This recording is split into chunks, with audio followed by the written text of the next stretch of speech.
apalah. Jadi hak kena bunuh ni mereka buat lagu mana? Potong tangan. Dia bukan setakat bunuh gitu saja. Potong tangan, potong kaki, dan dia cocok dengan buri dalam mata. Gitu yang dia buat. Sampai mati dia buat seksa lah. Dia seksa. Jadi ini disebut dalam Tabaqat oleh Ibnu Sa'ad. Sebab itulah kita tengok dalam hadis ini, orang ni Nabi SAW pun buat lagu tu juga. Buat lagu tu juga. Jadi hak tu cocok dengan dengan duri. Nabi SAW ni panah besi. Lagu mana? Boleh jadi ada juga yang tengok ke mana dia tengok dengan besi dia panah.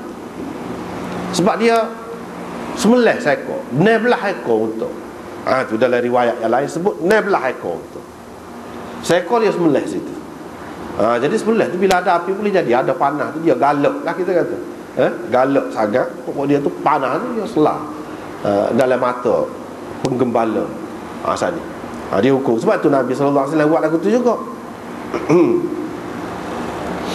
Jadi ceritanya bila hak ni balik rakyat Nabi SAW pun hantar beberapa orang sahabat dia hantar. Jadi pergi-pergi tu hak ni mengikut riwayat Waqidi. Dalam kitab ni ada macam-macam. Riwayat Waqidi ni kalau mengikut ulama hadis tak sepakat. Tapi ni ulama hadis juga ni dia sebut. Kita kena tengoklah benda ni setara mana. Begitu ya. Setara tu ya benda ni. Kita tak boleh kata ni ada dalam kitab maka dia seseolah dia kata ni Waqidi ni orang boleh. Tidak lagu tu. Cara kitab ni tidak lagu tu. Dia sebut daripada orang tu daripada orang ni. Lepas tu kita nilai lah sebagaimana yang kita tahu dudukan dia. Benda ni bercanggah ke tidak, boleh ke kita terima. Kalau tidak boleh, apa sebab? Kalau boleh, tak ada apa, boleh terima. Gitu je lah. Sebagai tambahan. Kalau tak terima pun tak susah. Gitu. Riwayat daripada Yazid bin Ruman.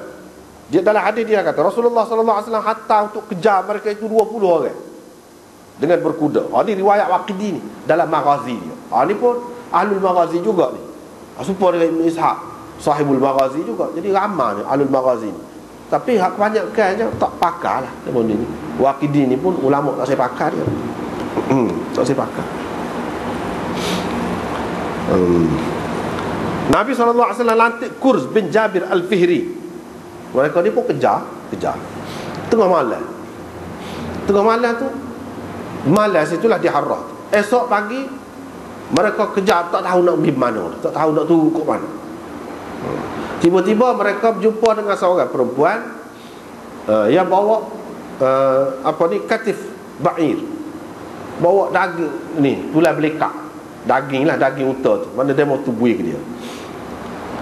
Jadi sahabat-sahabat ni pun igak lah dia. Tanya dia, ni dia ni daging buat apa ni?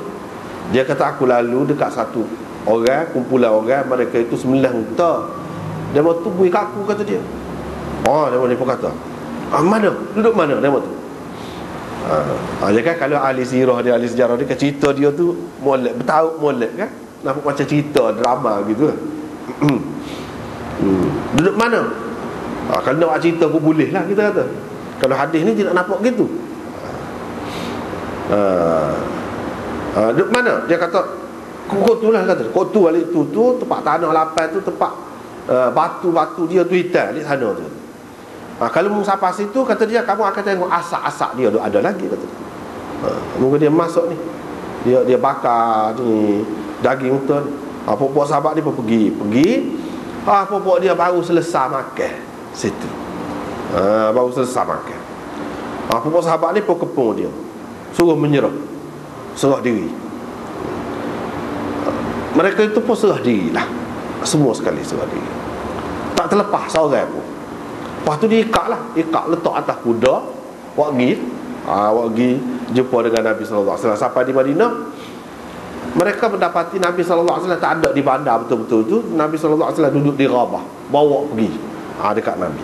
Begitulah cerita. Sariyah ni, Sariyah Nabi atas 20 orang ni suruh pergi kejar ni, orang panggil Sariyah juga.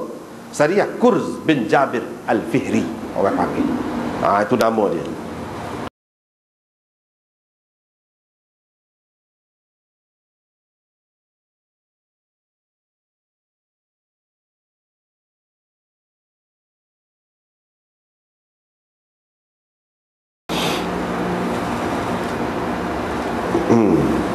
Lepas tu Nabi SAW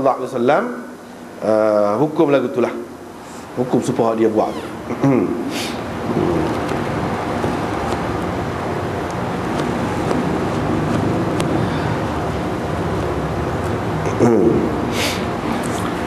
Adapun kerak tangan, kerak kaki ni, ini adalah had muharabah, hukum had muharabah. Nanti kita akan bincang lah pasal muharabah tu. Ataupun qisas, kerana perbuatan yang mereka telah lakukan terhadap penggembala Rasulullah sallallahu alaihi wasallam itu. Adapun cocok mata dengan besi panah tu,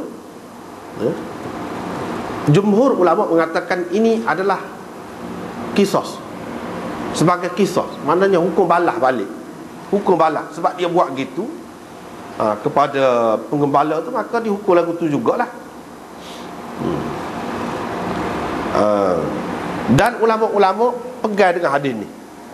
Pegang dengan hadis ni dalam bab jenayah. Dia kata hukuman balas ni terhadap sesuatu jenayah yang berlaku ialah dengan melakukan serupa dengan hak dia buat. Dia buat lagu mana, kita buat lagu tu. Dia pegang dengan hadis mana? Hadis Quraniyin ini. Tu dalam bab jenayah, rujukannya mana? Hak ni juga, hak ni juga. Tapi ulama-ulama dalam mazhab Hanafi dia tak pakai. Jumhur ulama memang pakai. Ulama-ulama dalam mazhab Hanafi dia tak pegang. Dia pegang dengan hadis la qawada illa bisayf. Tidak ada hukuman balas melainkan dengan pedang saja. Kalau hukuman bunuh, dia bunuh lagu mana-mana tak cara. Nak balas dia tu pancung saja. Itu kalau mengikut ulama dalam mazhab Hanafi. Tapi ulama-ulama lain kata tidak, mumasalah, mana kena serupa lah. Kalau dia hentak dengan batu atas kepala ni, mana kita hukum lagu tu juga. Jadi ulama-ulama dalam mazhab Hanafi dia kata tak boleh lah nak tak serupa. Boleh jadi hak ni dia hentak sekali gai tu mati lalu. Hak ni kalau kita gai tu tak mati lagi, baru lepas dah. Kalau kita kata yang kedua tak serupa dia dah, kata dia nak suruh serupa ni, kalau dia gocah sekali, kita gocah sekali, itu baru serupa. Kalau dia gocah sekali, kita gocah dua kali, tidak serupa, kata dia. Sebab dalam Quran apa dia sebut misl fa'tadu alaihi bimithli ma'tada alaikum. Wa in aqabtum fa'aqibu bimithli ma uqibtum bi. Bimithli itu ada sabur, kata. Mana boleh mithli, kata dia, tak boleh mithli. Gak demon ni kata dia tak kira tu, dia kira asasnya kata dengan batu setara tu, tahu dah. Tak cara dia tak mati lagi. Kalau orang tadi pun dia nak bunuh sekali bahaya tak mati lagi, dia akan bahaya lagi. Maksud dia nak bunuh, tapi dah mati selalu. Dia ni kita hukum tak mati selalu, tak cara lah kata lagi. Dia sampai mati dengan batu. Baru pun hati ke mana-mana pun mati kata dengan batu. Cumanya hak mati dah tu dia katak sekali matilah. Misalnya kita kata mati lalu. Hak ni katak sekali tak mati, 2 kali tak mati, 10 kali pun. Sebabnya kira-kira dia tu kalau dia tak mati selalu, dia akan katak lagi tu. Kira-kiranya mana kita nak tahu. Tak apa dah lah, asalkan asas benda tu dia katak dengan gam. Kalau dia bedil lah, malah bedil. Dia bedil mana? Bedil situ. Gitu. Tak boleh bedil lain, bedil situ. Jadi kalau tidak yakin, tak pandai nak bedil, suruh ahli bedil, baru tepat. Maka jadi ada dah nanti bahagian menemu, bahagian hukum balas ni jalad dia panggil. Orang kita panggil al-goju. Dia ada dah. Ni tak apa ni. Dia kalau nak pancung ke apa pun sekali gak dia pada ada. Kalau kita ketal dah. Walaupun nak balas tu gerai tapi dah tak pandai kan. Boleh jadi boleh diserahkan kepada pihak kerajaan. Kalau nak balas sendiri pun boleh. Tapi kalau mengikut mazhab Hanafi tak boleh nak balas sendiri, tak tu kalau tak boleh, pasal tidak sama. Takut tidak sama. Dia takut tu lah pasal dia pegang dengan Quran misli semacam. Kalau balas dia misli semacam. Dia kata misli ni lagu mana? Serupa. Tak akan serupa, kata dia. Dia buat gitu tu. Demon dia kata tak cara. Kalau dia tinggal dengan pisah-pisah, gitu. Dia pegang mana? Hadis ini, hadis Qurani ini. Itu pegangan dia. Sebab Nabi buat. Ada buat Hanafi kata ni hadis ni sudah mansuh dah ni, kata dia. Dia buat gitu tu pun. Sudah mansuh dah ni. Hak ni muslah ni. Nabi SAW larang pula muslah. Ni macam mana dia muslah? Muslah ni kerak kaki ke, muslah ni mana kerak anggota-anggota ujung-ujung tepi-tepi ni, telinga misalnya, mata cocok, kerak tangan, kerak kaki, kerak tetek misalnya kita kata. Itu muslah. Nabi SAW larang. Macam mana? Kalau kita dapat di dalam hadis dia buat, dia cerita dulu kata dia. Demo ni kata tak sah. Hak demo kata la qawada illa bisayf gapo tu setara mana kat hadis ni? Tak boleh nak lawan hak ni kuat lagi kata dia. Demo nak kata mansuh gitu gini ni biar pasti dulu. Itu masalah sebab tu jadi khilaf tu. Sebab bahas nanti tak terang. Jadi orang hak pegang kata balas mengikut hak dia buat, dia pegang hak ni, inilah dalil dia. Dia kata tidak mansuh hadis ni. Itu menunjukkan hadis ni kadang-kadang setengah golongan kata mansuh, setengah golongan kata tidak. Hak kata tidak tu dia nak pegang macam. Situ hak khilaf. Setengahnya tidak khilaf. Hak mansuh ngadap kiblat kepada Baitul Maqdis. Tak ada khilaf dalam dunia. Tak ada khilaf. Orang Islam, ulama Islam semua kata memang sebab kita buatlah ni ngadap ke Mekah. Hak ngadap kepada Baitul Maqdis sudah mansuh. Tak ada khilaf hak tu. Tapi kalau hadis ada khilaf. Ada khilaf. Lepas tu kita nak tarjih hak mana, itu soalan lain hak tu. Tapi ada khilaf. Lepas tu dia kata, ini menunjukkan mansuh ni. Tirmizi dalam jami'nya menyebutkan daripada Ibnu Sirin, bahawa Ibnu Sirin kata Nabi SAW buat lagu ni qabla an tanzilal hudud, sebelum turun ayat hudud, kata dia. Ibnu Sirin kata. Dia pun kata Ibnu Sirin tu siapa? Dia pun tak kenal kau, kata dia Ibnu Sirin. Orang besar, kita tahu orang besar pun, tapi dia siapa? Tak padan nak lawan dengan hadis ni. Itu mungkin pendapat dia, ijtihad dia. Apa kita nak terikat dengan dia? Dia bahalah pula. Betul dia orang besar, dia imam dalam bab takbir mimpi ni, imam benar dia. Dan dia orang kuat dia. Dia mengikut mazhab dia nya tak boleh riwayatkan hadis ni kecuali kena ingat lafaz dia. Riwayat bil makna tak boleh dia. Sampai setakat tu kemahnya Ibnu Sirin. Di antara orang yang berpendapat tak boleh riwayat dengan makna. Sebab takut berubah sajalah. Kalau nak riwayat kena ingat molek. Kalau tidak tak boleh. Ataupun kalau ragu kena royak lah ragu. Ataupun kena royak syok kena royak. Jangan buat kesimpulan sendiri nak suruh sedak tak ada sebut atau gapo syok tu, jangan. Tak boleh. Haram bagi dia. Setara tu pun dia tidak sahabat. Kalau sahabat pun ada sahabat lain buat lagu lain, khilaf dah, kita tak terikat, tak mesti kita ikut dia. Ada menung pula kata. Tapi gitulah.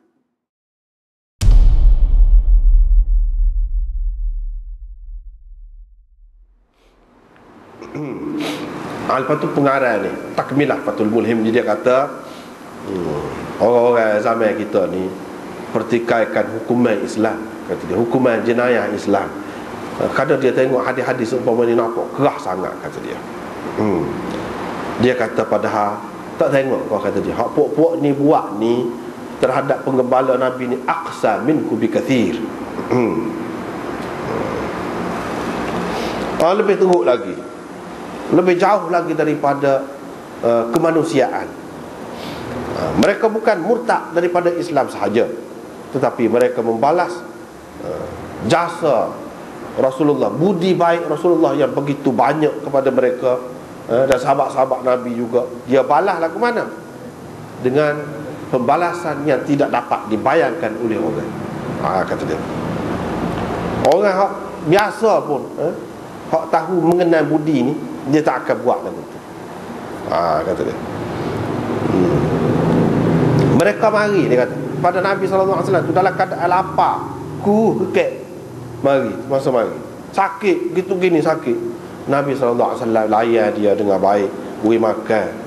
Kemudian pergi kepada unta tu dah sakit, berubat, suruh makan susu unta tu, dan air kecil, royak cara-cara dia.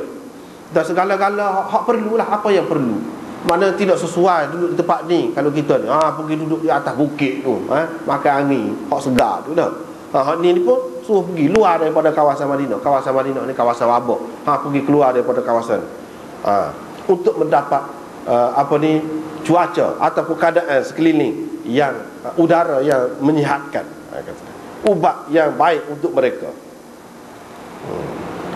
Nabi SAW percaya kepada bubuk dia ni, pergi harap suruh pergi ke sana.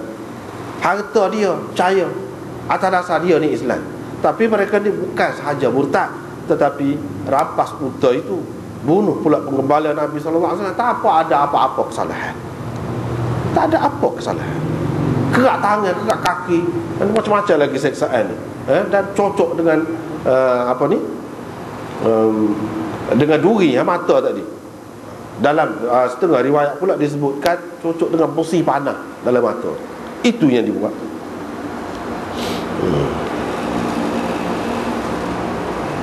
Jadi kalau Nabi SAW balas lagu ni, itu untuk keadilan.